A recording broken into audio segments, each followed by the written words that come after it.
महाराज जी के चरणों में कोटि कोटि नमन। आपका परिचय जानना चाहेंगे? मैं श्री श्री 1008 श्री संत श्री ब्रह्मऋषि फौजी बाबा जी महाराज का शिष्य महामंडलेश्वर राम कृपाल दास त्यागी फलारी। मैं इस समय अखिल भारतीय संस्कृति शाखा मध्य प्रदेश का प्रदेश उपाध्यक्ष हूँ और श्री रेवाव्रत मंडल का नर्मदा खंड का अध्यक्ष हूँ। अच्छा, पूज्य गुरुदेव के बारे में जानना चाहते हैं कि वो फौजी बाबा क्यों कहलाते हैं?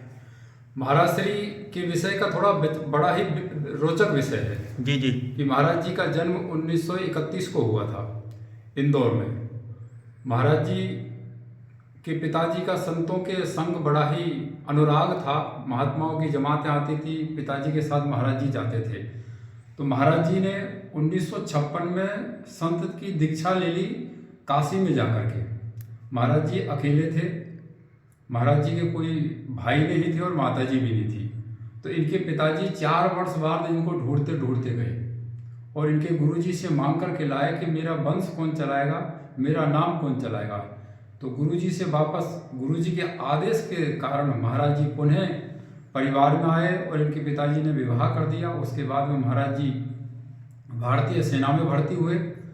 भारतीय सेना में सेवारत रहते रहते 1965 का जो युद्ध चीन के साथ हुआ था उसमें भी सम्मिलित हुए और 1962 का जो चीन के साथ युद्ध हुआ था उसमें भी सम्मिलित हुए और 1965 जो पाकिस्तान के साथ युद्ध हुआ था उसमें भी सम्मिलित हुए।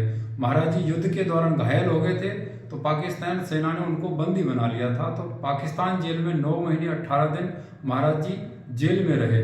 फिर जेल से छूट करके आए, उनको रिटायर कर दिया, पुनः फिर सिविल नौकरी में हुए। महाराज जी को इस समय 3 पेंशन मिलती है और सिविल नौकरी के बाद में उन्होंने अपने परिवार से निवृत्त होकर के पुनः वो अपने गुरु संत परंपरा में आकर के और संत दीक्षा लेकर के गुरु जी के परिवार में आ गए। तो अभी महाराज जी का आश्रम कहाँ पे है? महाराज जी ने पूरे भारतवर्ष में 11 आश्रमों की स्थापना करी। आपने कभी नाम सुना होगा देवरिया बाबा, देवरा बाबा। उनके विषय में आज तक भारतवर्ष में या पूरे विश्व में कोई नहीं जान पाया कि उनकी आयु क्या है। कोई कहता 300 साल, कोई कहता 500 साल, कोई कहता 900 साल। उनकी आयु के विषय में एक संशय बना हुआ है। उनके शिष्य अनुयायी थे पंडित जवाहरलाल नेहरू, इंदिरा गांधी, राजीव गांधी, अटल बिहारी वाजपेयी, भजनलाल जाखड़ और बलराम सिंह जाखड़, बूटा सिंह, सभी लोग थे। उनके शिष्य महाराज जी के शिष्य गुरु जी थे बाबा प्रहलाद दास जी। बाबा प्रहलाद दास जी महाराज जी के शिष्य थे बाबा श्री फौजी बाबा जी महाराज। उन्होंने संत परंपरा में आने के बाद में 11 आश्रमों की स्थापना करी। पहला आश्रम उनका महू इंदौर के पास में है, दूसरा आश्रम चोरल में है, तीसरा आश्रम सोनकक्ष देवास के पास में, उसके बाद में झालरा पाटन है, कोटा में है, हाथरस में है, फतेहपुर सीकरी में है, भरतपुर में है, गोवर्धन में है और अभी गुवाहाटी में बन रहा है। जी जी। तो महाराज जी की इस वर्ष उम्र क्या होगी? महाराज जी की इस वर्ष ये अभी 93 में रनिंग में चल रहे हैं। महाराज जी का अभी वार्षिक जन्मोत्सव मनाया गया था 93वां 16 अक्टूबर को। जी जी। तो महाराज जी के कितने शिष्य होंगे? महाराज जी के इस समय कम से कम विरक्त साधु 58 शिष्य हैं और उनके नाती चेला, उनके शिष्यों के शिष्य कम से कम 18-19 शिष्य हैं।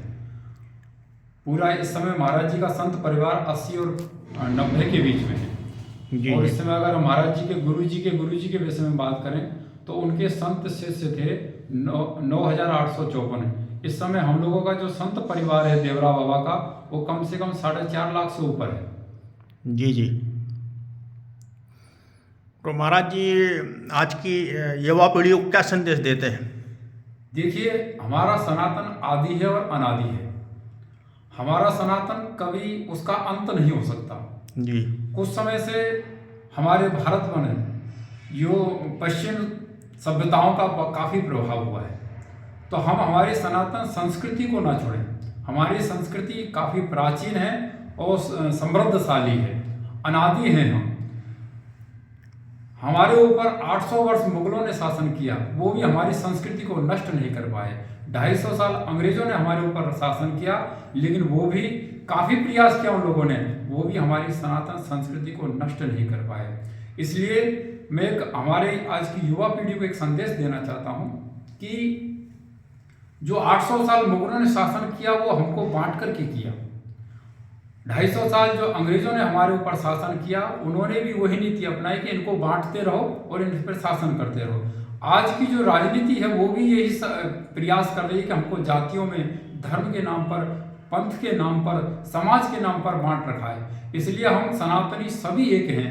हमारे सनातनियों की ना कोई जात है ना पात है, हम सब एक हैं हिंदू। इसलिए अगर हम ये भाव से रहेंगे तो हमारा सनातन पुनः विश्व गुरु बन सकता है और हमारा जो भारत राष्ट्र है वो पुनः समृद्धशाली और वैभवशाली बन सकता है। क्योंकि हम सुनते चले आए हैं हमारे महापुरुषों के नाम से कि भारतवर्ष सोने की चिड़िया थी, तो हम पुनः उस समृद्धशाली भारत का निर्माण कर सकते हैं, उस वैभवशाली राष्ट्र का निर्माण कर सकते हैं और अखंड राष्ट्र का निर्माण कर सकते हैं।